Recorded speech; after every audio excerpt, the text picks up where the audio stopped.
ঈদের দিন থেকে সিনেমা হলে তাণ্ডব চালাচ্ছেন শাকিব খান। তার তাণ্ডব দেখতে লাইন ধরেছেন দর্শক। এবার হল থেকে সোজা চলে এলাম রিভিউ নিয়ে। এবার বলবো কেমন লাগলো তাণ্ডব। শুরুতেই বলবো এতগুলো ভালো একসাথে করলে যা হয় তার নাম তাণ্ডব। গল্প ভালো, অভিনয় ভালো, অ্যাকশন ভালো, ক্যামিও ভালো, আর সবচেয়ে ভালো হলো মেগাস্টার শাকিব খান। তাই তাকে দিয়ে শুরু করছে। প্রত্যেক ছবিতে নতুন নতুন লুকে হাজির হচ্ছেন তিনি। নিজেকে ভাঙছেন, বদলাচ্ছেন। তাণ্ডবে তো নিজের কণ্ঠটাও বদলে ফেলেছেন। ভাবা যায় সঙ্গে দুর্দান্ত অভিনয়, অসাধারণ অ্যাকশন, ইমোশন সব মিলে নিজেকে ফের ছাড়িয়ে গেলেন শাকিব খান। সেই কারণেই প্রিয়তমা, তুফান, বরবাদের পর শাকিবের আরও একটি সেরা কাজ হয়ে থাকবে তাণ্ডব। একটি টিভি স্টেশন গল্পে নির্মিত সিনেমাটি শুরু থেকে শেষ পর্যন্ত এঙ্গেজিং ছিল। গল্পের গাঁথনি পোক্ত ছিল। পুরোটা সময় দর্শককে ধরে রাখতে পেরেছে। এখানেই রায়হান রাফির তুফানের সাথে তাণ্ডবের পার্থক্য। তুফানে যে ঘাটতিগুলো ছিল, গল্পে ফাঁক ফোকর ছিল, সেসব তাণ্ডবে নেই। অর্থাৎ তুফানের পর রাফি শাকিব জুটি এবার আরো পরিণত। শুধু তাই নয়, এই সিনেমার মাধ্যমে ঢালিউড প্রথম ইউনিভার্স ঘরানায় ঢুকলো।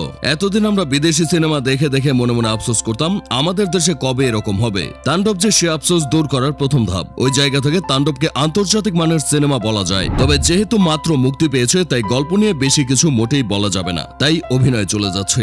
সিনেমাটির বড় একটি পজিটিভ দিক হচ্ছে অভিনয় শিল্পী নির্বাচন। প্রত্যেকটি চরিত্রে গুণী সব অভিনয় শিল্পী। ডাক্তার এজাজ, আফজাল হোসেন, শহীদুজ্জামান সেলিম, এফএস নাইম, মুকিত জাকারিয়া সহ আরো যারা আছেন প্রত্যেকেই নামকরা অভিনেতা। তাণ্ডবে তারা নিজেদের নামের সুবিচার করেছেন। এবার আসি জয়া আহসান এবং সাবিলা নূরের কথায়। সচরাচর বাণিজ্যিক সিনেমায় না দেখা যাওয়া জয়া তাণ্ডবে ছিলেন অনবদ্য। একটি গুরুত্বপূর্ণ চরিত্রে অভিনয় করেছেন তিনি এবং চরিত্রটি অক্ষরে অক্ষরে ফুটিয়ে তুলেছেন। এবার বলবো সাবিলা নূরের কথা। সাবিলাকে নিয়ে মোটেও আত্মবিশ্বাস ছিল না। ভেবেছিলাম গড়পড়তা অভিনয় করবেন, বাট যতক্ষণ তাকে পর্দায় দেখা গেছে ততক্ষণই অনবদ্য ছিলেন। চরিত্রটি ধারণ করেছিলেন। সব মিলে বলতে হবে গল্পের ক্ষেত্রে রাফি যেমন মুন্সিয়ানার পরিচয় দিয়েছেন, তেমনি অভিনয় শিল্পী নির্বাচনের ক্ষেত্রেও। আর এত কিছুর সুন্দর কম্বিনেশন ঘটেছে বলেই দারুণ কিছু হয়ে উঠেছে তাণ্ডব। এবার বলবো গানের কথা। সব ঠিক আছে, শুধু লিচু বাগানের গানটির হাইমিংটা মনে ধরেনি। আমার মনে হচ্ছে এরকম একটা মুহূর্তে এরকম একটা গান কেমন যেন মেলেনি। গানটি অন্য সময় দেয়া যেত।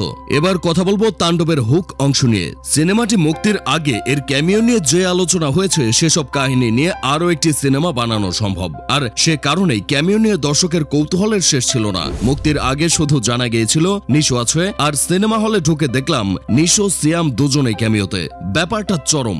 দুজনকেই দুর্দান্ত লেগেছে। গেট আপে যেমন বৈচিত্র্য ছিল, তেমনি অভিনয়ও। আফসোস স্পয়লার হয়ে যাবে বলে বিস্তারিত বলতে পারছি না। তবে সব মিলিয়ে বলবো বাংলা সিনেমায় নতুন পথ তৈরি করলো তাণ্ডব।